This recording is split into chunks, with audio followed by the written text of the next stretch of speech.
পিজিসিবিতে যাদের সেপ্টেম্বরের 6 তারিখে পরীক্ষা আছে, বিশেষত জুনিয়র সহকারী ব্যবস্থাপক, হিসাবরক্ষ এবং হিসাব সহকারী পদে যাদের পরীক্ষা আছে, আপনারা অবশ্যই প্রস্তুতি নিতে গিয়ে দেখবেন যে পিজিসিবি রিসেন্ট অন্তত গত 1 বছর ধরে তারা নিজেরাই পরীক্ষা নিচ্ছে। সেক্ষেত্রে যদি পরীক্ষার পদ্ধতিটা বলা হয়, তাহলে পরীক্ষায় দেখা যাবে যে তারা প্রথম এমসিকিউ নেয়, পরবর্তীতে রিটেন নেয়, তারপর ভাইবা। 3টে স্টেজে পরীক্ষা নেয় এবং এমসিকিউতে দেখা যাচ্ছে বাংলা, ইংরেজি, সাধারণ জ্ঞান, গণিত, কম্পিউটার এবং পাওয়ার সেক্টর গ্রুপের এই প্রতিষ্ঠানগুলো থেকেই বেশি আসে, কিছু কিছু সাবজেক্টিভও আসে।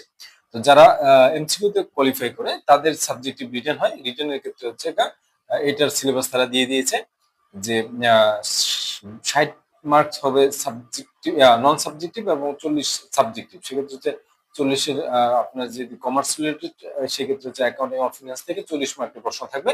বাকিগুলো বাংলা, ইংরেজি, অ্যানালিটিক্যাল এবং গণিত।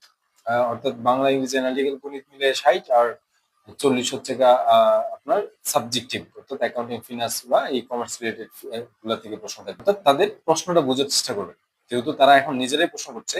সুতরাং যে লোকে দিয়ে প্রশ্ন করতেছে, এই আপনার পরীক্ষাও ওরাই প্রশ্ন করবে। এই বিষয়গুলা বিবেচনা করে তাদের প্রিভিয়াস 1 বছরের প্রশ্নগুলো একটু ভালো করে ফলো করে একটু তাদের অ্যানালাইসিস করার চেষ্টা করবে।